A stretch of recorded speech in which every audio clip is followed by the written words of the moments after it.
Mes bien-aimés dans le Seigneur, de partout où vous nous suivez, nous vous saluons dans le précieux nom de notre Seigneur et Sauveur Jésus-Christ.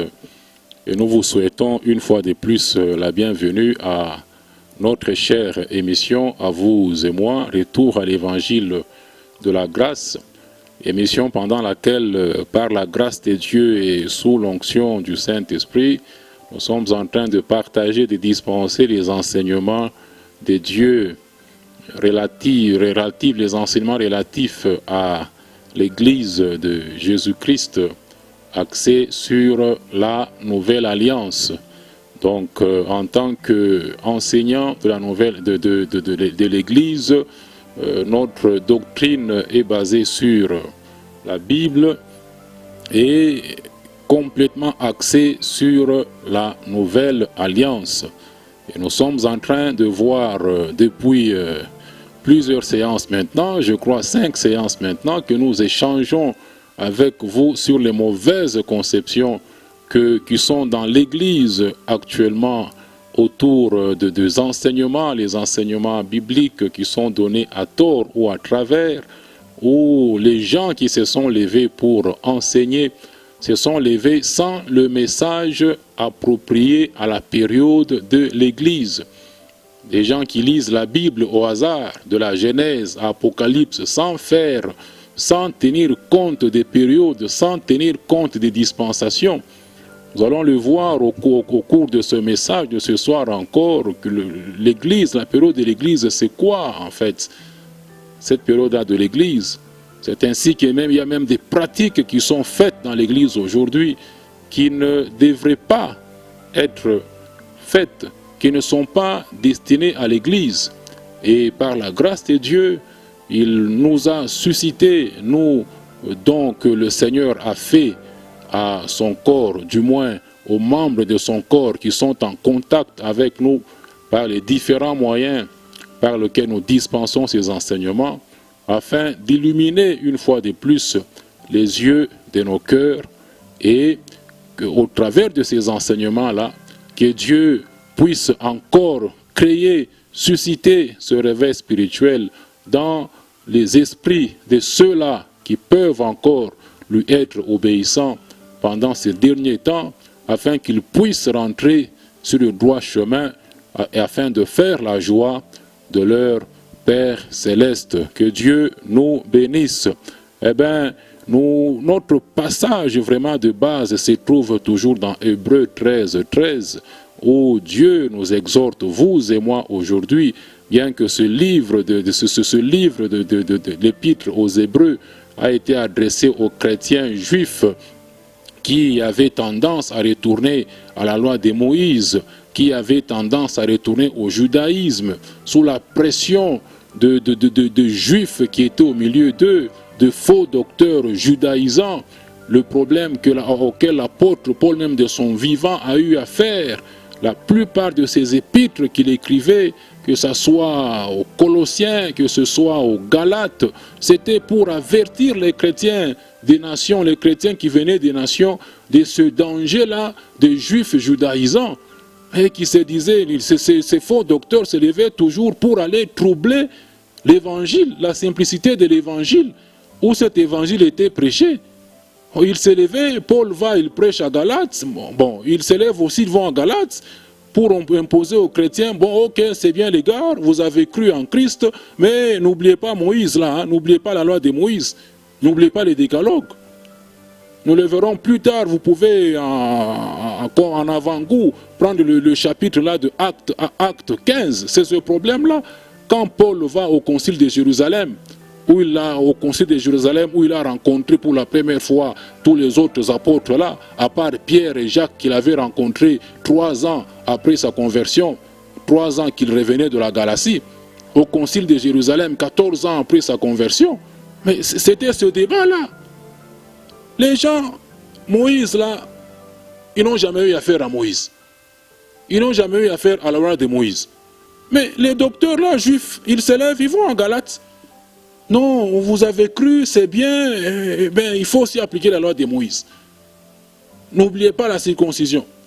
N'oubliez pas la justification au travers de la loi, de l'observation de la loi. Donc ce problème-là, les apôtres ont eu à faire face à ce problème-là. Et c'est ainsi que l'écrivain de l'épître aux Hébreux, par Dieu nous exhorte les Hébreux, mais à ne pas rentrer à ces choses-là. C'est fini, Christ a mis fin à toutes ces histoires-là. Christ a mis fin à toutes ces histoires-là et nous appelle à sortir du camp du judaïsme, à sortir du camp du légalisme, à sortir de cette chrétienté d'apparence que nous avons aujourd'hui, où l'Église n'est plus l'Église. L'Église qui était la maison de Dieu n'est plus la maison de Dieu. L'Église est devenue la grande maison. Vous trouvez ça dans 2 Timothée 2. L'Église est devenue la grande maison où il y a des vases à usage d'honneur et des vases à usage vil. C'est devenu un mélange des croyants et des incroyants. Et quand nous entrerons dans le vif du sujet concernant l'Église, nous allons vous expliquer toutes ces révélations que le Seigneur nous a données concernant l'Église. Nous avons des problèmes. Dieu nous appelle à sortir du judaïsme, à sortir du système du judaïsme. Mais les croyants, vous et moi, chrétiens de l'Ikassi, vous là d'abord qui nous suivez, vous n'êtes même pas juifs physiquement, ni vos parents ne sont même pas juifs. Cette loi de Moïse ne vous a jamais été concernée, ni de près ni de loin. Mais c'est ça que vous ne connaissez pas. La loi de Moïse la loi que Dieu a donnée à Moïse a été destinée aux Juifs. C'était aux Hébreux, uniquement à eux. C'était une affaire entre Dieu et eux. Ça n'a jamais concerné les gens de nations. Dieu ne traitait pas avec les gens des nations en ce temps-là. Il ne traitait qu'avec sa nation juive, en commençant quand il a choisi Abraham pour marcher avec Abraham. Et tous les Hébreux là sont venus d'Abraham, qui est considéré comme leur ancêtre. Vous êtes délicati, congolais. Vous appelez aux Juifs, c'est nous les véritables Juifs. Qui t'a dit ça? Tu es chrétien d'origine congolaise. Un Américain qui croit, il est chrétien d'origine américaine. Je reviendrai, j'ai un bon message que le Seigneur m'a donné sur la postérité d'Abraham. On entrera, vous voyez vraiment, il y a de la matière que le Seigneur nous donne. Quand le Seigneur suscite un instrument, il lui donne la provision. Quand il suscite son serviteur, il l'équipe. Le don, les 5 dons principaux, dont je ne cesse de parler depuis un certain temps, les 5 ministères fondamentaux, ce sont les dons qui viennent de Dieu. Ce sont les dons qui viennent de Jésus. Jésus fait don de ces hommes à l'Église et en tant que le donateur, il équipe lui-même ses dons. Il équipe lui-même ses instruments. Un ministre qui fait partie du groupe là, des ministres fondamentaux n'a pas besoin d'aller faire la théologie pour enseigner la parole de Dieu. Il n'a pas besoin de théologie. Dieu suscite ses serviteurs, il les équipe, il les forme lui-même. Il n'a pas besoin de l'assistance des gens à gauche ou à droite. Dieu nous appelle à sortir de ces systèmes-là, du légalisme. Il y a le légalisme, le christianisme a été judaïsé. Je vous disais que vous êtes chrétien d'origine congolaise. Les autres sont chrétiens d'origine, je ne sais pas, malienne, d'origine française.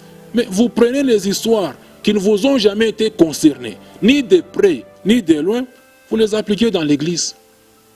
Et nous sommes en train de voir depuis quelques séances maintenant, cette pratique de la dîme. Mais nous l'avons balayée sur base de la parole de Dieu. Nous l'avons balayée, cette pratique-là. Et à partir de cet instant, vous pouvez être à mesure de vous faire une opinion sur cette pratique-là. Et nous avons commencé à parler maintenant qu'est-ce qui justifie aujourd'hui, qu'est-ce qui justifie la pratique de la dîme dans l'Église aujourd'hui. Que nous avons commencé la dernière fois, que nous poursuivons aujourd'hui. Et par la grâce de Dieu, nous croyons vraiment terminer cette série, cette partie, pour poursuivre avec les autres enseignements que le Seigneur nous a donnés. Mais l'objectif que le Seigneur poursuit pendant cette saison, pour vous et moi, c'est de nous faire comprendre, c'est de nous faire comprendre à nouveau sa parole. C'est de nous faire entrer dans la profondeur de sa parole. Donc je ne suis pas pressé. Et Dieu n'est pas non plus pressé. Il y a des choses qu'on vous a fait avaler pendant des années. Ce n'est pas en une séance, 2 séances que vous allez assimiler ces choses-là. Donc, même dans le monde, on dit que c'est la répétition est la mère de la science. Mais le monde a copié la Bible, comme toujours. Philippiens 3:1. Paul dit, mes bien-aimés, je ne me lasse pas de vous rappeler les mêmes choses, puisque cela c'est pour votre salut, c'est pour votre bien, c'est pour votre bénéfice, c'est pour votre édification. Mais vous dites là au frère Moïse, il revient de temps en temps les mêmes choses. Mais les mêmes choses là-bas, est-ce que vous les avez comprises? Est-ce que vous les appliquez? Est-ce que vous les appliquez? Posez, répondez dans votre cœur. Qu'est-ce qui justifie aujourd'hui la pratique de la dîme dans l'Église? Nous avons commencé à parler sur ça, nous avons dit ce que nous avions eu à dire. Je vous exhorte encore, mes bien-aimés, à consulter notre page YouTube pour suivre toutes ces séries d'enseignements qui sont déjà balancées sur notre page YouTube, afin que vous ayez vraiment le fil des idées, des enseignements que le Seigneur est en train de nous donner. Eh bien, on s'était arrêté la dernière fois en donnant cette distinction entre les bénédictions chrétiennes, les bénédictions du croyant et les bénédictions terrestres. On a expliqué en long et en large. Les chrétiens, ces bénédictions en lui sont spirituelles. Mais bien aimés, comprenez, le plus tôt que vous allez comprendre ça, le mieux sera pour vous. Puisqu'on a instauré un marchandage dans les assemblées, ce qu'on appelle aujourd'hui assemblées à tort, je vous le rappelle encore, ce sont des structures humaines, ce sont des organisations que les hommes ont mises en place pour servir Dieu. L'Église a toujours été une et indivisible. L'Église, nous avons l'Église universelle qui est le corps de Christ, qui est composé de tous les croyants, tous ceux qui ont accepté Christ dans leur vie. Dans chaque localité, nous avons ce que la Bible appelle l'assemblée locale, les églises locales. Dans la Bible, cette différenciation-là, vous la faites quand l'Église, corps de Christ, dans votre Bible, c'est souvent, on met toujours ça avec un E majuscule. Quand vous voyez l'Église avec petit e, ça signifie assemblée locale. C'est une assemblée dans une localité. Et dans la pensée de Dieu, Dieu qui tient toujours à l'unité de son peuple, Dieu qui a toujours tenu à ce que son peuple soit uni, à ce que l'unité de son peuple soit visible aux yeux du monde, dans sa pensée, dans le cœur de Dieu, c'est que c'est dans une localité, tous les chrétiens qui sont dans une localité constituent ce qu'on appelle l'assemblée locale. Tous les chrétiens qui sont dans une localité, qui sont dans une ville, localité, vous comprenez pas par petite ville, qui sont là-bas constituent une assemblée locale. Et le plan de Dieu, c'est que ces gens-là doivent se réunir en un seul lieu. Doivent se réunir en un seul lieu. Et c'est la prière que le Seigneur fait dans Jean 17. Il dit, Père, je prie pour que ces gens soient un, comme toi et moi nous sommes un, afin que le monde sache que je suis venu dans le monde.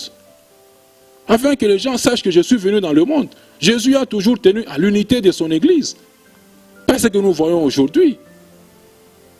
Assemblées telles. Mais ce ne sont même pas des assemblées, ce sont des organisations ecclésiastiques. Oh, Urienda Kumisa. Mais bien aimé, ce sont des phrases là qu'on répète des années, 10 ans, 20 ans, mais qui n'ont pas à proprement parler le sens. Qui n'ont pas à proprement parler de sens. Tu es parti à l'église aujourd'hui? Qu'est-ce que vous appelez l'église? Le bâtiment là dans lequel vous réunissez, c'est pas ça l'église. L'église, comme je venais de le dire, c'est vous et moi qui constituons ce qu'on appelle l'église. Quand on se réunit, c'est l'église qui se réunit dans un bâtiment. Le bâtiment n'a jamais été l'église. Nulle part, le bâtiment n'est pas l'église. Dieu n'habite pas dans un bâtiment. Il n'a pas un lit dans un bâtiment. Ou quand vous partez, lui reste dormir là-bas. Quand les gens se réunissent dans un lieu, ils forment ce qu'on appelle église. Mais quand ils partent, vous là, vous êtes l'adresse de l'église en ville. Quand vous êtes en ville, c'est l'église de Jésus-Christ qui est en ville. C'est un membre du corps de Christ qui est en ville. Quand vous êtes au travail, donc vous êtes l'adresse. Si on cherche Christ, on doit venir le trouver auprès de vous. C'est ça l'église. Mais tout ce que nous avons sur place aujourd'hui, Yesu, que Dieu nous fasse grâce en ces temps de la fin, que ceux qui peuvent encore être réveillés acceptent ce que l'Esprit est en train de dire aux uns et aux autres, afin que nous puissions rentrer dans le droit chemin. Eh bien Dieu dit, sortez de ces histoires-là, sortez du légalisme, sortez du conformisme. Et les bénédictions chrétiennes sont différentes des bénédictions terrestres. Sur terre ici, c'est pour tout le monde. Tu travailles, tu as les choses. Dieu peut toujours mettre sa faveur sur les uns les autres dans sa souveraineté. Mes chers frères, Jean dit dans l'évangile de Jean, Jean-Baptiste dit que l'homme ne peut recevoir que ce qui lui a été donné d'en haut. Que vous montiez, que vous descendiez, que vous vous rouliez par terre comme vous voudrez, comme vous voudrez le faire, que vous poignardez, que vous fassiez je ne sais quoi. Si c'est que le ciel n'a pas décidé de vous donner, vos jeûnes et prières ne pousseront pas Dieu à vous les donner. Moi, je vous dis la vérité. Je ne suis pas un enseignant flatteur. Je vous dis la vérité de la parole de Dieu. Et mon rôle à moi, c'est de vous édifier dans cette parole de la vérité. Vos jeûnes et prières n'intimident pas Dieu, ne poussent pas Dieu à faire des histoires dans votre vie. L'homme ne peut recevoir que ce que Dieu lui a donné. Balaam là, il dit à Balak, bon, comment je peux maudire celui que Dieu n'a pas maudit? Comment je peux maudire celui que Dieu n'a pas maudit? Moi, je suis qui? Comment je peux bénir moi celui que Dieu n'a pas béni? Mais comment est-ce que moi, Moïse, je vous bénirai? Je vous dirai, soyez bénis, alors que Dieu ne vous a pas béni. Fait du marchandage. On fait, donc, c'est de la démagogie que nous sommes en train de vivre tous les jours ici, dans les rassemblements chrétiens. Je ne peux pas, mais tout ce que vous lirez sur la terre sera lié au ciel. Mon frère, la meilleure compréhension de ces versets-là, c'est que tout ce que vous lirez sur la terre, il faudra que ça ait été au préalable lié au ciel. La terre ne donnera jamais d'injonction au ciel. La terre ne donnera jamais d'injonction au ciel. Aucun homme ne donnera jamais d'injonction au ciel. C'est ce que le ciel a déjà arrêté, que le Saint-Esprit, lui qui produit le vouloir et le faire en vous et moi, en produisant ce vouloir-là, il va produire le vouloir qui est conforme à la volonté du Père Céleste qu'il a déjà préparé pour ses enfants que vous êtes. Et quand je proclame cette volonté-là qui est conforme au plan de Dieu pour vous, eh bien, quand ça rencontre sa volonté, il y a le miracle, il y a les choses que vous vivez. Mais la terre ne donnera jamais d'injonction au ciel. La terre n'instruira jamais le ciel sur quoi que ce soit. Tout ce que vous lirez sur la terre, c'est tout ce que vous allez décider sur la terre doit d'abord être ce qui a déjà été décidé au ciel. C'est ainsi que moi je conseille toujours aux gens, la meilleure façon de faire, la meilleure prière qu'il faut faire, mon frère et ma soeur, c'est demander la volonté de Dieu. Que Dieu produise sa volonté en vous. Prenez une année, prenez 2 années, 5 ans pour chercher cette volonté là-bas. Ça ne sert à rien de vous embrouiller en tâtonnant à gauche ou à droite. Mais tout ce que vous faites en dehors de sa volonté, Dieu ne le fera jamais. Vos pleurs ne vont pas pousser Dieu à faire des histoires. Vos 21 jours de jeûne et pleurs que vous faites là-bas, vos 40 jours, 100 jours, ne vont pas influencer Dieu. Mais bon, que Dieu nous fasse grâce. Que Dieu nous fasse grâce. Il y a beaucoup de choses que j'ai à partager avec vous, son peuple que vous êtes, mais que Dieu nous fasse seulement grâce. Qu'on ait suffisamment de temps pour nous partager ces choses. Qu'on ait suffisamment de temps. Eh bien, les bénédictions du chrétien sont spirituelles. Éphésiens 1:3, nous l'avons lu, sont spirituelles. Rien de terrestre. Rien de terrestre. Sur terre ici, ce que Dieu a déjà prévu pour vous, il vous le donne.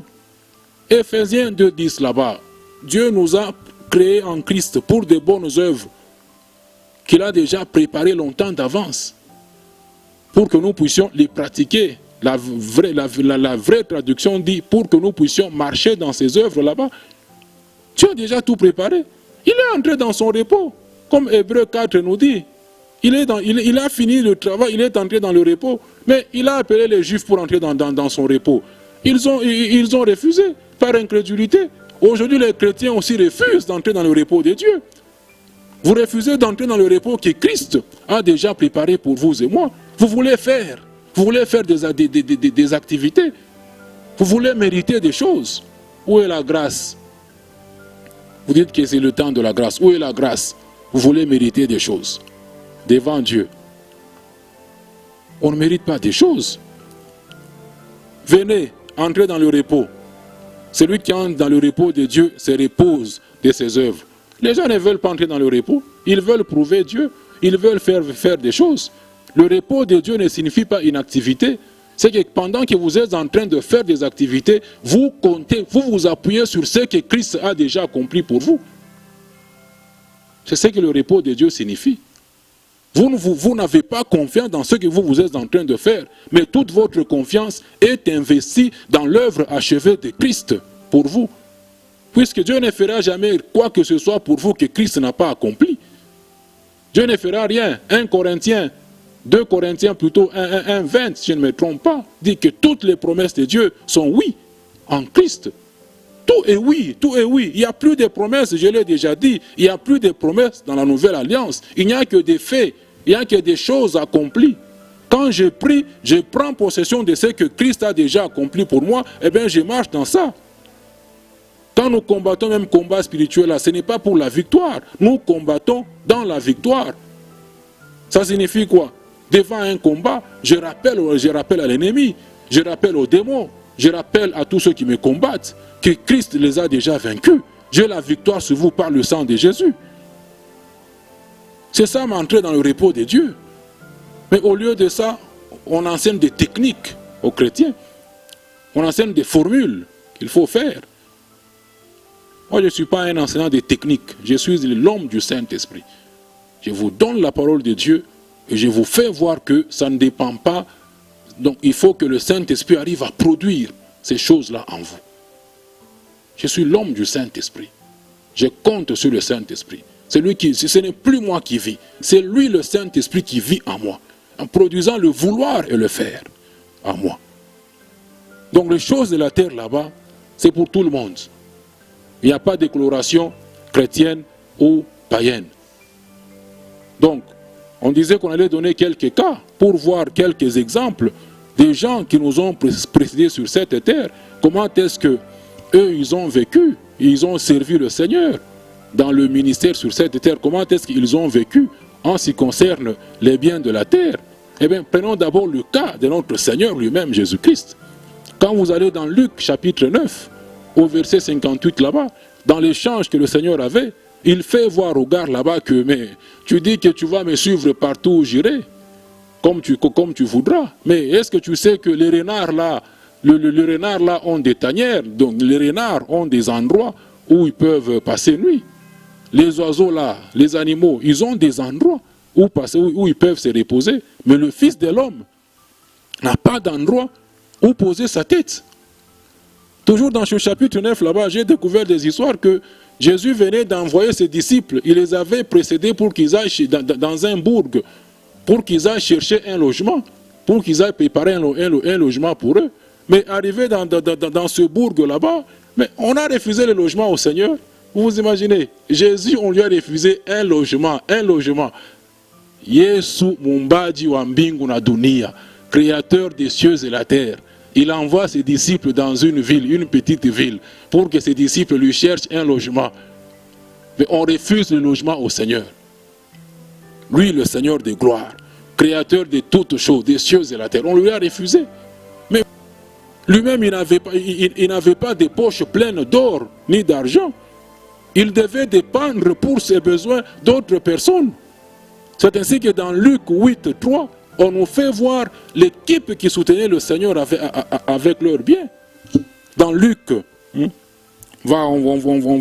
va voir ça dans Luc 8, verset 3, quand vous le lisez, à partir du verset 2, les 12 étaient avec lui, les 12 apôtres, quelques femmes qui avaient été guéries d'esprits malins et de maladies. Marie, dite de Magdala, de laquelle étaient sortis 7 démons. La Marie de Magdala de Jésus, par sa puissance, l'a délivrée. 7 démons sont sortis d'elle. Mais après avoir reçu sa restauration, sa délivrance, elle n'a pas arrêté le Seigneur. Elle n'a pas fui le Seigneur. Elle a continué à marcher auprès du Seigneur. Il y avait Marie de Magdala. Il y avait Jeanne, qu'on dit la femme de Chouza. Chouza qui était l'intendant d'Hérode. Donc le gardien, le gérant de tous les biens du roi Hérode. Hérode qui était le roi de toute la Judée. Donc il y avait Jeanne là-bas, la femme du gérant des biens d'Hérode. L'intendant de tous les biens d'Hérode. Et on montre aussi même Suzanne et plusieurs autres qui assistaient le Seigneur de leurs biens. Ces femmes et beaucoup d'autres gens ont dit qu'ils assistaient le Seigneur de leur bien. Prospérité, prospérité. La tête et non la queue. Prospérité là qu'on est en train d'enseigner aux gens. Regardez le Seigneur lui-même, Jésus. Le Seigneur Jésus, c'est lui à qui vous et moi, nous avons adhéré. Même pour ses propres besoins, il fallait qu'il y ait une équipe de soutien pour le soutenir. Lisez, lisez, c'est dans la Bible. C'est dans la Bible. Luc 8, 3. Donc il n'y avait pas que des pauvres autour de Jésus. Il y avait aussi des gens qui avaient des biens. La Suzanne là-bas, la femme de l'intendant, du gérant de tous les biens du roi Hérode, qui assistait Jésus de leurs biens. Jésus qui nous dit dans Luc 9, 58, il n'avait même pas d'endroit où poser sa tête. Eh bien, qu'est-ce que la parole de Dieu nous dit à vous et moi? Dans Philippiens 2, 5, 8, c'est que nous puissions avoir les mêmes sentiments qui étaient en Christ. C'est que nous puissions avoir les mêmes sentiments. Lui qui a existé en forme de Dieu, mais il n'a pas regardé comme une proie à arracher le fait d'être l'égal de Dieu. Mais il s'est humilié lui-même, se rendant obéissant à Dieu jusqu'à la mort de la croix. Il s'est humilié, il s'est dépouillé lui-même. Il s'est dépouillé de ça, il s'est dépouillé, il s'est rabaissé, il a pris la condition humaine. C'est cette condition dans laquelle il a vécu sur cette terre. Il n'a jamais été millionnaire sur cette terre. Jésus, il s'est dépouillé de cette gloire-là pendant un temps, afin que toi et moi, nous soyons sauvés. Et la parole de Dieu nous demande de revêtir le même, d'avoir les mêmes sentiments qui étaient en Christ. Les mêmes sentiments. Il n'a pas regardé comme une proie arrachée le fait d'être l'égal de Dieu. Il n'a pas regardé ça. Lui qui était riche, il s'est fait pauvre, afin que de par sa pauvreté, nous soyons enrichis. Cette richesse-là, matérielle, que Dieu peut permettre que nous ayons, vous et moi, sur cette terre, premièrement, c'est pour répondre à nos besoins et pour assister à l'œuvre de Dieu. Pour assister à son œuvre. C'est ce que ces femmes et beaucoup d'autres faisaient. Ils soutenaient le Seigneur de leur bien. Jésus n'a jamais réuni des gens, il met une corbeille là-bas, allez, amenez vos dîmes ici. Jésus n'a jamais pratiqué la dîme. C'est écrit où? Lui, le roi des rois, qui a vécu même sous la loi. Les évangiles, là, on a dit que c'est sous la loi. Tous les 4 évangiles, c'est la vie de Jésus sur cette terre. Et la vie du Christ sur cette terre, il a passé sous la loi. Il n'a jamais dit, hey, amenez les dîmes ici, je suis souverain sacrificateur. Il n'a jamais dit ça. Il n'a pas pratiqué ça. Ce que vous et moi nous pratiquons là, c'est quoi? Ça vient d'où? Matthieu 23, 23, là, Jésus n'enseigne pas qu'il fallait pratiquer la dîme. Il reproche aux pharisiens là-bas qui s'est vanté de payer d'abord une dîme des herbes là-bas. Il leur dit, étant sous la loi, ne pouvait pas enseigner le contraire de la loi, puisque la nouvelle alliance n'était pas encore entrée en vigueur. Vous prenez Matthieu 23, 23 pour dire que Jésus a parlé de la dîme. Non, il reproche aux pharisiens là-bas qu'ils ignoraient les choses qu'il fallait faire, tout en s'attachant à des choses qu'ils pouvaient qualifier d'accessoires. Il dit, mais il fallait d'abord pratiquer la justice, sans oublier bien sûr, de donner cette dîme-là, comme eux étaient sous la loi. Même Jésus a vécu sous la loi. Donc il n'a pas contredit les gens pendant qu'il était sur cette terre sous la loi. Mais quand il est mort, il a aboli la loi. Un nouveau régime a commencé. Vous voyez Jésus, même pour ses propres besoins, il devait dépendre des gens. Le Seigneur de gloire. Lui à qui appartiennent toutes choses. L'or et l'argent lui appartiennent. Il fallait que les femmes et beaucoup d'autres les soutiennent dans ses besoins.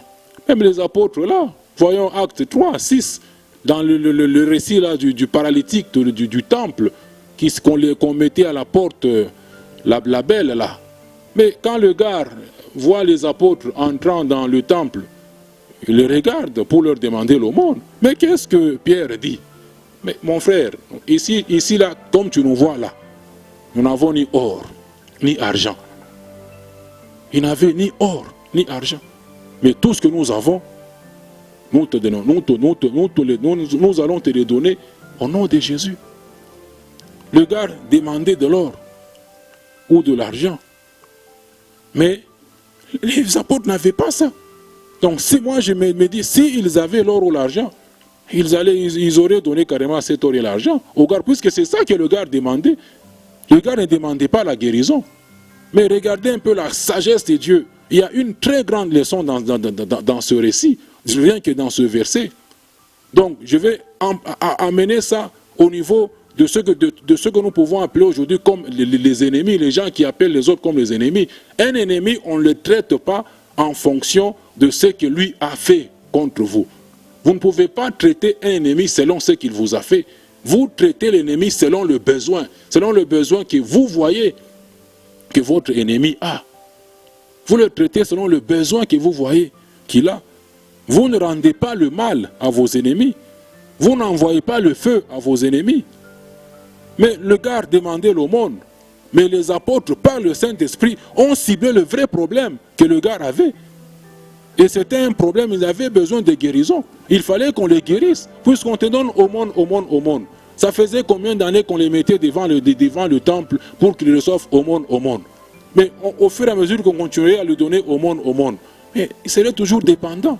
Ils ont ciblé le vrai problème, le vrai besoin, que ce gars a besoin d'être guéri afin qu'il aille travailler.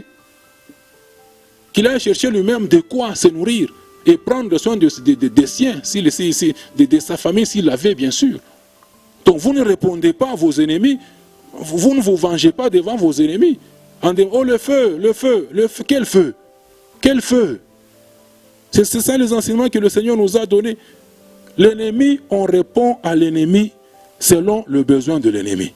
Mais vous, tout maintenant c'est prière de combat. Alors que Jésus dans Matthieu 5, 44 à 48, il donne des pistes. Il dit, mais moi je vous dis, aimez vos ennemis. D'abord, vous aimez vos ennemis.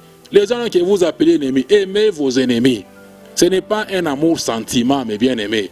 Avec votre amour-sentiment, vous n'aimerez jamais vos ennemis. Vous ne les aimerez jamais.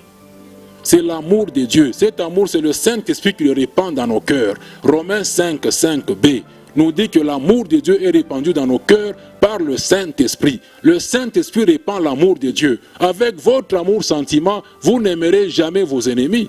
Mais Jésus nous dit, aimez vos ennemis. Vous aimez vos ennemis. Quelqu'un vous aimez vos ennemis. Bénissez ceux qui vous maudissent. Vous voyez, ceux qui vous maudissent là, vous devez les bénir.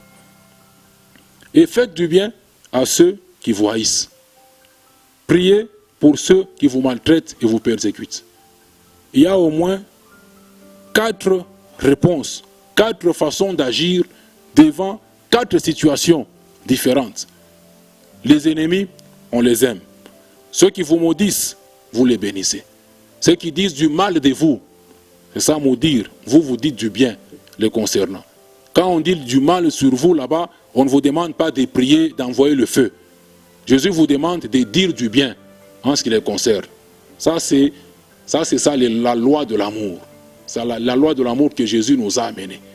Ils disent du mal, vous dites du bien les concernant. Maintenant, ceux qui vous haïssent là-bas, ceux qui ne veulent même pas voir votre tête, ils ont une haine contre vous là. Devant la haine, Jésus dit priez. Devant la haine, il dit priez maintenant. Maintenant, ceux qui vous persécutent là, ceux qui vous maltraitent, il dit aussi, dans ce cas là-bas, non, priez pour ceux qui vous maltraitent, qui vous persécutent. Donc l'ennemi, on ne réagit pas à l'ennemi en fonction de ce que lui fait. On réagit selon le besoin. Ceux qui vous maudissent là, ils ont un problème de bénédiction. Ils ne connaissent pas la bénédiction.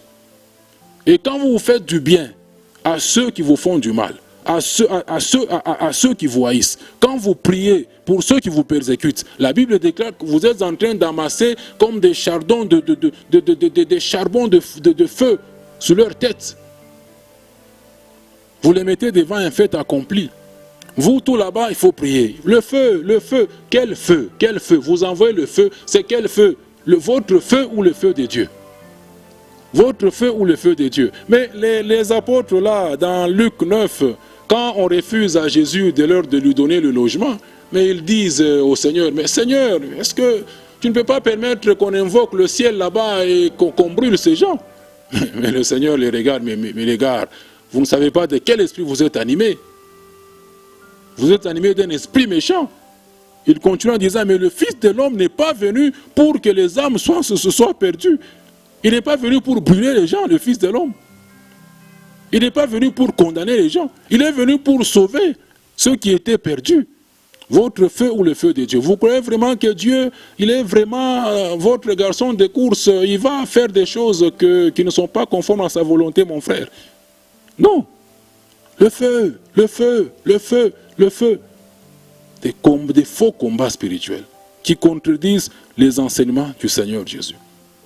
Donc vous voyez, même les apôtres n'avaient rien. On peut dire des criseurs dans le langage d'aujourd'hui. Même l'apôtre Paul, là, à un moment, il fallait que les Philippiens fassent des cotisations pour le concernant. Et maintenant, quand il répond aux Philippiens en écrivant la lettre aux Philippiens là-bas, il dit, mais mes frères, vous avez comblé à mes biens là-haut.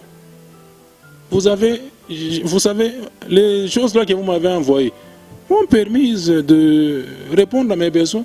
Et je suis dans l'abondance. Donc, ils dépendaient. Quand ils avaient, ils louaient Dieu.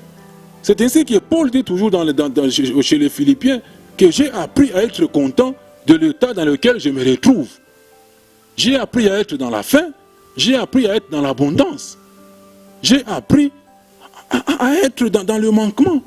J'ai appris à marcher à pied, j'ai appris à prendre mon taxi, j'ai appris à conduire une voiture, j'ai appris à vivre dans toutes ces conditions là-bas.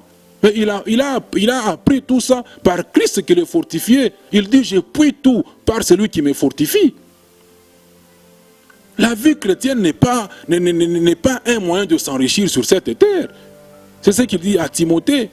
Beaucoup considèrent la piété, la vie chrétienne comme une source de gain. Non, c'est la piété avec le contentement. Le contentement de ce que Dieu permet, de ce que lui-même Dieu met à votre disposition. C'est le contentement qui est une source de gain. C'est le contentement qui est la source de gain. Jésus ne se promenait pas avec une bourse pleine d'argent. Les apôtres non plus. Oh, vous serez des riches. Mais les choses là, nous ne disons pas que c'est facile pour un enfant de Dieu de manquer. Nous ne voulons pas dire que c'est facile ou c'est un péché pour un enfant de Dieu d'avoir de l'argent. L'argent dans les mains d'un enfant de Dieu doit servir différemment que cet argent-là dans les mains d'un incroyant. Il répond à ses besoins, il répond aussi aux besoins de l'évangile, il répond aussi aux besoins des frères, des gens de sa famille. Mais manquer n'a jamais été une partie des plaisirs pour qui que ce soit. Ne pas être à mesure de payer le minerval pour ses enfants, ça n'a jamais été facile. Ne pas être à mesure de savoir comment payer le loyer, ça n'a jamais été facile. Il n'y a pas une pauvreté propre pour les chrétiens et une pauvreté propre pour les gens du monde. La pauvreté, c'est la pauvreté. Quand il y a insécurité, là, c'est tout le monde qui est concerné. Donc, il n'y a pas de situations propres aux chrétiens et des situations propres aux gens du monde. Mais il y a la provision dans la parole de Dieu. Dieu vous donne la provision, mon bien-aimé. Nous pouvons traverser des situations de désert, des situations de manque, des situations où on se pose des questions, on ne sait pas que ça sera comment, l'année scolaire ça sera comment est-ce qu'on va faire ceci ou cela. Mais Dieu dans sa parole nous donne la provision. Dans Matthieu 6, 31, 32, dit mais vous ne vous inquiétez pas, ne vous posez pas mille et une questions de quoi est-ce que nous allons manger, de quoi est-ce que nous serons vêtus. Votre Père sait que vous avez besoin de ces choses-là. Ce sont les païens, les incroyants qui courent après ces choses-là. Dieu vous donne cette provision-là. Appuyez-vous sur ça. Il est votre Père. Il vous connaît. Il vous appelle par votre nom. Vous pouvez vous appuyer sur ça. Il est votre Père.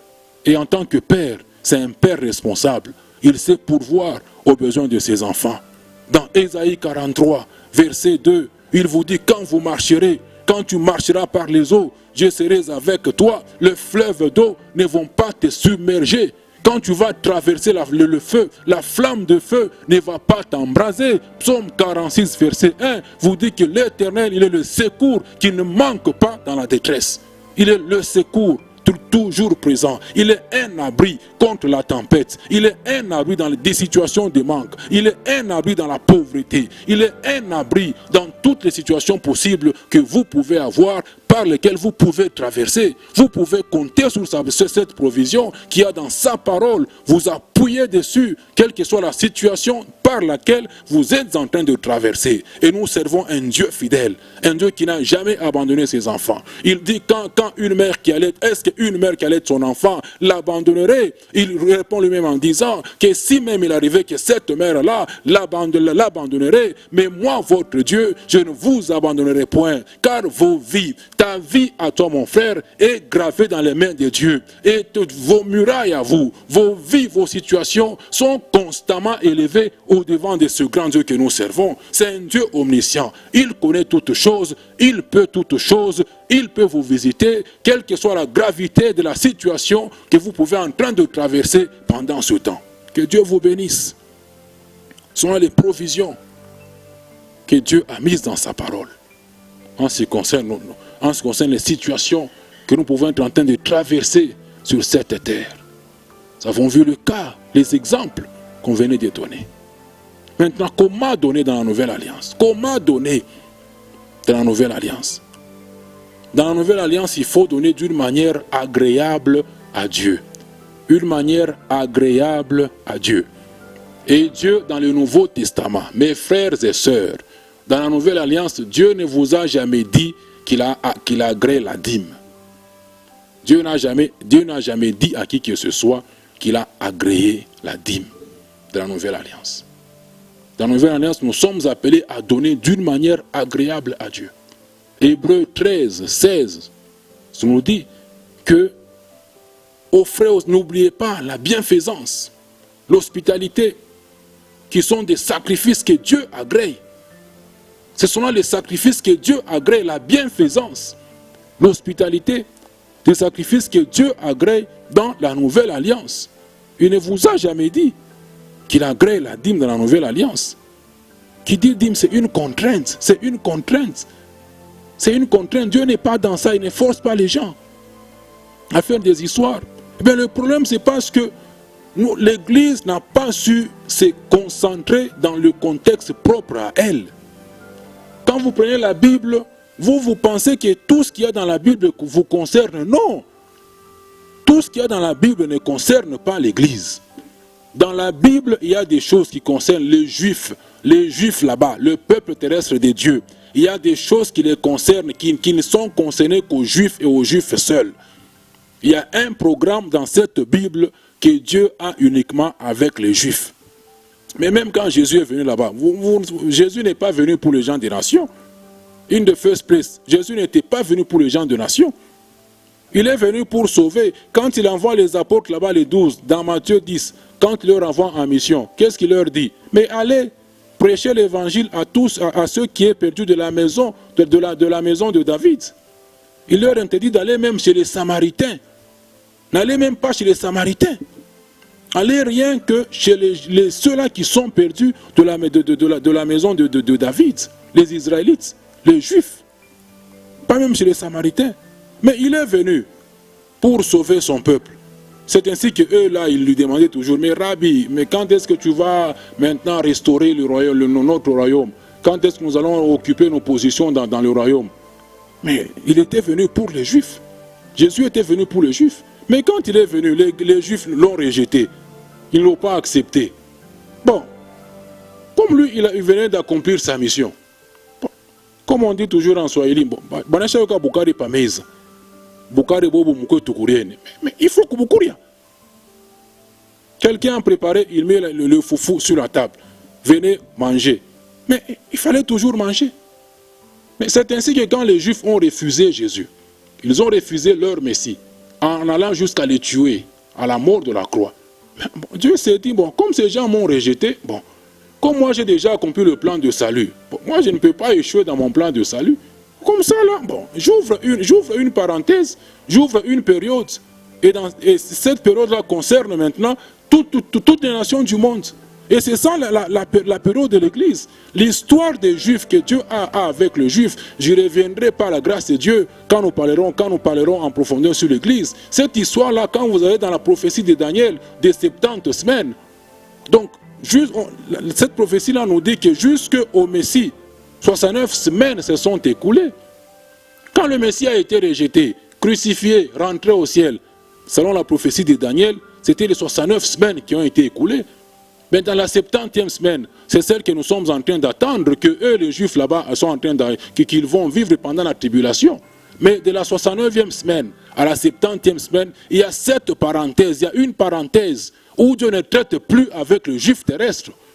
Dieu ne traite plus avec Israël terrestre. Mais je m'étonne, je vois même les gens là, les Américains, oh, celui qui bénira, Dieu a dit à Abraham, celui qui te bénira sera béni. Les gens vont en Israël, ils font des dons aux Juifs. Mais je me dis, est-ce que ces gens comprennent encore? Mais je vois même les aînés prédicateurs là aux États-Unis faire des histoires comme ça. Mais je me dis, est-ce qu'ils comprennent? Ils comprennent. Dieu n'a plus de relation, avec les Juifs terrestres présentement. Il n'y a plus ni Juif ni Grec dans cette dispensation, dans cette parenthèse qui est la parenthèse de l'Église, qui a commencé le jour de la Pentecôte. Jésus a mis en place un nouveau programme. Un nouveau programme est entré en place. On raconte depuis ceux qui ont fait les études bibliques, ils disent que l'Église a commencé probablement à l'an 30 de notre ère ici. Donc depuis l'an 30 jusqu'à aujourd'hui, c'est une parenthèse où Dieu traite avec tout le monde sur le même pied d'égalité. Dans la dispensation de l'Église, il n'y a ni juif, il n'y a ni grec. Pour être sauvé, pour être membre de l'Église, il faut croire en Christ. Tout le monde sur le même pied d'égalité. Mais dans cette Bible, il y a des choses qui concernent les juifs. Il y a aussi des choses dans cette Bible qui concernent l'Église. Dans l'Église, dans la dispensation actuelle de l'Église, vous avez maintenant les Juifs et les gens de nation. Et Christ a fait des deux un seul corps. Il a fait des deux un en Christ. Vous prenez tout, vous prenez tout. La loi qui a été donnée aux Juifs, vous prenez. Les alliances là, vous prenez. Non. Il y a des choses dans cette Bible qui ne vous concernent pas. C'est ce que 2 Timothée 15 nous dit. Il y a des gens qui ne dispensent pas correctement la parole de Dieu. Vous prenez des messages qui concernent les Juifs, des prophéties à venir qui concernent les Juifs. Vous les enseignez à l'Église, vous les appliquez à l'Église. Nous devons dispenser correctement la parole de Dieu. L'Église, c'est le peuple céleste de Dieu. Dieu a 2 peuples. Il a un peuple céleste et un peuple terrestre. Et le peuple céleste de Dieu, c'est l'Église, que Christ est en train de se constituer depuis la Pentecôte jusqu'à l'enlèvement de l'Église. Quand l'enlèvement de l'Église aura lieu, c'est la dernière semaine de la prophétie de Daniel qui entrera en vigueur. Et Dieu reprendra son programme qu'il a toujours eu avec les Hébreux. L'Église ne sera plus là. Et ceux qui seront sauvés pendant la période de la tribulation, suivie de la grande tribulation, ne feront pas partie de l'Église. Ils ne font pas partie de l'Église. Ils ne feront pas partie de l'Église. Vous, mon bien-aimé chrétien que vous me suivez présentement, vous êtes le peuple céleste de Dieu. Et en tant que peuple céleste de Dieu, votre héritage est purement spirituel. Le chrétien, l'Église n'a pas d'héritage sur cette terre. Retenez ça très bien. Vous n'avez pas d'héritage sur cette terre. Votre héritage, c'est au ciel. Vous êtes le peuple céleste de Dieu. Vous vous amassez, Jésus ne vous demande pas de vous amasser des choses sur la terre, mais de vous amasser des trésors au ciel. C'est là que vous êtes en train de vous constituer votre héritage, votre paquet d'héritage, et vous serez couronné, récompensé en fonction de tout cela, mon bien-aimé. Les chrétiens sont le peuple céleste de Dieu. Vous n'êtes pas le peuple terrestre de Dieu. Votre héritage est purement spirituel. Éphésiens 1:3, c'est purement spirituel. Beaucoup de choses, même dans les psaumes, ce sont des psaumes messianiques qui n'ont rien à voir avec l'Église. Qui n'ont rien à voir avec l'Église. Vous êtes le peuple céleste de Dieu. Philippiens 3, 20-21, vous fait voir que notre cité à nous est dans le ciel. Notre cité est dans le ciel. Notre cité n'est pas sur la terre. Et nous sommes en train d'attendre cette cité-là, notre cité, qui est dans le ciel. Hébreux 13, 14. Mais quand dans 13, l'apôtre nous demande de sortir pour aller auprès du Seigneur hors du camp. Il dit, car nous n'avons pas une cité permanente sur cette terre. Les chrétiens n'ont pas une cité permanente sur cette terre. Ce sont des pèlerins. Ce sont des pèlerins.